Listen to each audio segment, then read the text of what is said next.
So এই video তোমাদের second semester Calcutta university history minor এবং এমডিসি সাজেশনস দিয়ে দেবো। সো আমি তোমাদের মাইনরের সাজেশনস আর এমডিসি সাজেশনস আলাদা আলাদা করে দিয়েছি। তো প্রথমে আমি তোমাদের মাইনরের সাজেশনস বলবো সেকেন্ড সেমিস্টার, দেন তারপরে হচ্ছে কি তোমাদের এমডিসির সাজেশনস বলবো সেকেন্ড সেমিস্টার বা সিসি2 যাদের রয়েছে, পিওর অরিজিনাল যাদের রয়েছে হিস্ট্রিতে তাদের। তো তোমরা স্কিপ করে যাদের এমডিসি রয়েছে বা সিসি2 রয়েছে তোমরা সেই সাজেশনস দেখতে পারো, অ্যান্ড মাইনররা এটা দেখো।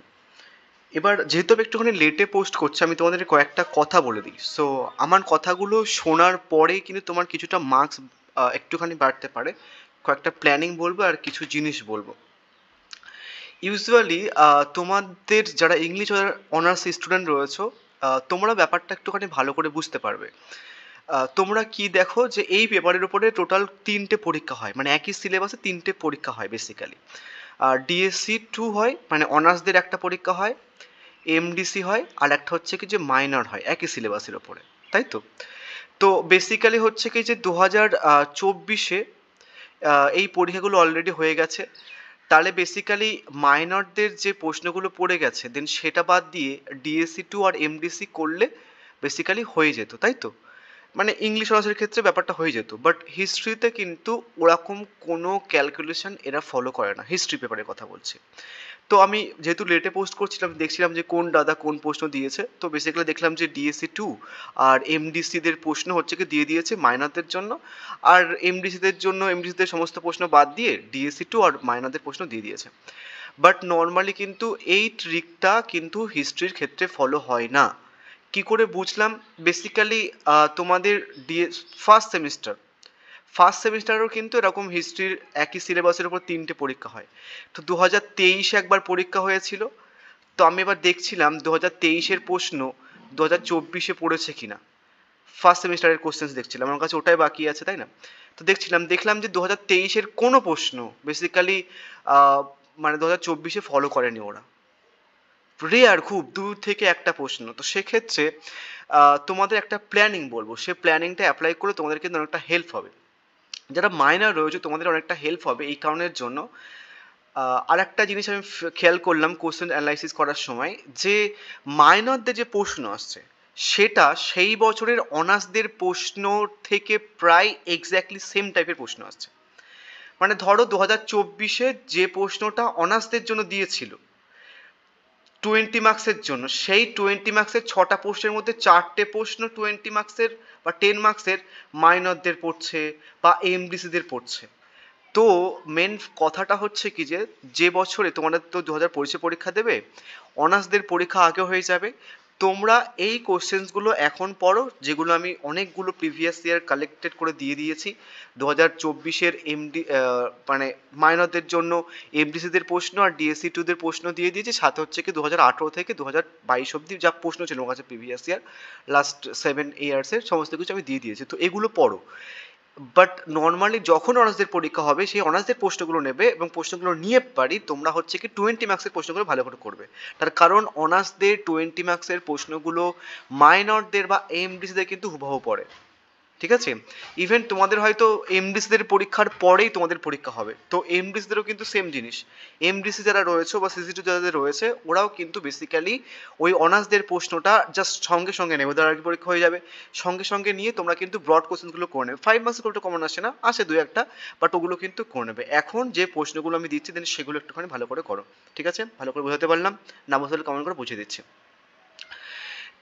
নেক্সট এবার দেখো 20 মার্কসের প্রশ্নের জন্য মাইনরদের জন্য কোন প্রশ্নগুলো ইম্পর্টেন্ট। প্রথম হচ্ছে কি প্রাক ইতিহাসকালে কৃষি সূচনার কারণ সম্পর্কিত বিতর্ক বিশ্লেষণ করো, বা মানুষের বিকাশ ও বিবর্তনের সংক্ষিপ্ত ইতিহাস লেখো, বা মানুষের বিবর্তনের সংক্ষিপ্ত ইতিহাস লেখো, বা মানব সমাজের ইতিহাস কৃষি সূচনা পর্বকে তুমি কিভাবে ব্যাখ্যা করবে।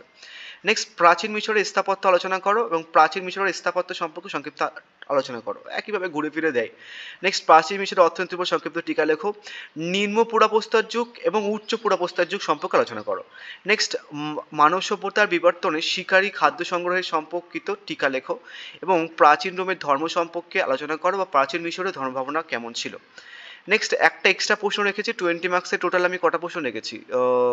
6টা। দেন একটা এক্সট্রা প্রশ্ন রেখেছি পশ্চিম এশিয়ায় আদি লৌহ যুগের প্রভাব আলোচনা করো, বা বলতে পারে প্রাচীন বিশ্ব লৌহ প্রযুক্তির উদ্ভবের তাৎপর্য আলোচনা করো, বা প্রাচীন মধ্য এশিয়ায় লৌহর আগমন কী ধরনের প্রভাব ফেলেছিল, বা লৌহ প্রযুক্তির আবির্ভাব। এটা 5 মার্কসের ঘুরে ফিরে দিতে পারে। এবার 10 মার্কসের দেখো, 10 মার্কসের প্রথম প্রশ্ন পশুপালক যাযাবর বৃত্তি বলতে কি বোঝো? পশুচারণ ভিত্তিক যাযাবর বৃত্তি সম্পর্কে আলোচনা করো। প্রাচীন রোমের রাষ্ট্রের প্রকৃতির আলোচনা করো। সোফিস্টদের দার্শনিক ভাবনা প্রসঙ্গে একটি সংক্ষিপ্ত টিকা লেখো, বা সোফোক্লিসের কাজগুলির উল্লেখ করে ধ্রুপদী যুগে গ্রিক ট্র্যাজেডির বৈশিষ্ট্য আলোচনা করো। নবপ্রস্তর যুগের বৈশিষ্ট্য বা নবপ্রস্তর যুগের বিপ্লবের তাৎপর্য, বা নবপ্রস্তর বিপ্লব কি, পশ্চিম এশিয়া নবপ্রস্তর যুগের সংস্কৃতির বিকাশ তুমি কিভাবে ব্যাখ্যা করবে। নেক্সট, গ্রিক সভ্যতা কি দাস শ্রমের উপর নির্ভরশীল ছিল, মানে গ্রিকের দাস ব্যবস্থা সেটা ডিরেক্টলি বলতে গেলে। নেক্সট, প্রাচীন গ্রিসের একজন নাট্যকার হিসেবে অ্যারিস্টোফানিসের মূল্যায়ন করো। তাহলে 6টা 20 মার্কস, 6টা হচ্ছে কি 10 মার্কস হয়ে গেল। এবার তোমাদের 4 করে আসে, আমি 2 করে এক্সট্রা দিয়েছি। নেক্সট 5 মার্কে দেখো, সোলানের সংস্কারগুলি বিশ্লেষণ করো। ঐতিহাসিক হিসেবে হেরোডোটাসের একটি সংক্ষিপ্ত মূল্যায়ন করো। মধ্যযুগীয় যুগ বলতে আলোচনা করো। নেক্সট, গ্রিক কমেডি নাগরিক প্রসঙ্গে বিশেষ করে উল্লেখ করে স্পার্টার সমাজ ব্যবস্থার নিবন্ধ লেখো। গ্রিক দার্শনিক সক্রেটিসের কৃতিত্বের মূল্যায়ন করো। নেক্সট হচ্ছে কি স্পার্টার সংবিধান নিবন্ধ লেখো, শ্রেণীবিন্যাস, তারপর হচ্ছে কি স্পার্টার বিদ্রোহ বা স্পার্টা সম্পর্কে সংক্ষিপ্ত টিকা ঘুরে ঘুরে দেয়। তো আমি 5 মার্কসে তোমাদের দেয় 6টা, আমি হচ্ছে কি 7টা দিয়েছি। তো যে কটা পরীক্ষাতে আসে তার থেকে 2-1টা করে প্রশ্ন বেশি দিয়েছি, এগুলো ভালো করে করে রাখো। তারপর যে প্ল্যানিংটা বললাম যে সেটা কিন্তু অ্যাপ্লাই করবে। এবার আসি এমডিসি বা সিসিসির জন্য। তোমরা কিন্তু ফার্স্টে যে কথাগুলো আমি তোমাদের বললাম সেই প্ল্যানিংটা ভালো করে শুনে নাও, আদারওয়াইজ কিন্তু মানে অনেক প্রবলেমে ভুগবে, ঠিক আছে? লাস্টে তুমি ইউটিউব যারা সাজেশন ভিডিও পোস্ট সবাইকে গালাগাল দেবে, বাট আলটিমেট তোমারই কিন্তু লস হবে। ওই কারণের জন্য একটুখানি টাইম নিয়ে যে কথাগুলো প্রথমের দিকে বললাম ভালো করে শুনে নাও, তাহলে অনেকটা কিন্তু সুবিধা হবে। তো চলো, তোমাদের 20 মার্কসের জন্য কোন প্রশ্নগুলো ইম্পর্টেন্ট? তোমাদের হচ্ছে কি যে নিম্ন পূর্বাবস্থা যুগের উপর সংক্ষিপ্ত টিকা লেখো, বা উচ্চ পূর্বাবস্থা যুগ সম্পর্কে টিকা লেখো। নিম্ন এবং উচ্চ পূর্বাবস্থা যুগ ভালো করে দেখে রাখবে, ঠিক আছে? মধ্য প্রস্তর যুগ দেখে রাখতে পারো বাট 5 মার্কসের জন্য, বাট নিম্ন পূর্বাবস্থা যুগ এবং উচ্চ পূর্বাবস্থা যুগ ভালো করে দেখে রাখবে। নেক্সট, প্রাচীন মিশরের রাষ্ট্র ব্যবস্থা সাধারণ বৈশিষ্ট্য আলোচনা করো।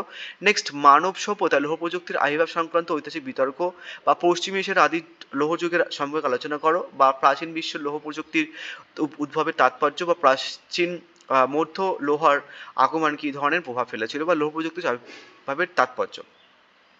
নেক্সট, গ্রিক সভ্যতা কি দাস শ্রমের উপর নির্ভরশীল ছিল, মানে গ্রিক সভ্যতার দাস প্রথাকে ওই প্রশ্নটা। নেক্সট, সোফোক্লিসের কাজগুলি উল্লেখ করে ধ্রুপদী যুগে গ্রিক ট্র্যাজেডির মৌলিক বৈশিষ্ট্য। নেক্সট হচ্ছে কি প্রাচীন রোমের কৃষি ব্যবস্থা আলোচনা করো। নেক্সট 10 মার্কসের প্রশ্ন দেখো, এমডিসিদের জন্য মানব সভ্যতা বিবর্তনের শিকারী খাদ্য সংকটের সম্পর্কে সংক্ষিপ্ত টিকা লেখো। প্রাচীন মিশরের স্থাপত্য সোফিস্টদের দার্শনিক ভাবনা প্রসঙ্গে একটি সংক্ষিপ্ত টিকা লেখো। প্রাচীন রোমের রাষ্ট্রের প্রকৃতি, প্রাচীন রোমের দাস ব্যবস্থা, প্রাচীন গ্রিসের ট্রাজিক নাটকের ধারা, ঠিক আছে? নেক্সট 5 মার্কসে দেখো, সোলনের সংস্কারগুলি বিশ্লেষণ করো। প্রাচীন রোমের রাষ্ট্রের প্রকৃতি আলোচনা করো। মধ্যপ্রস্তর যুগ সংক্ষিপ্ত টিকা লেখো। মানুষের বিবর্তন সংক্ষিপ্ত টিকা লেখো।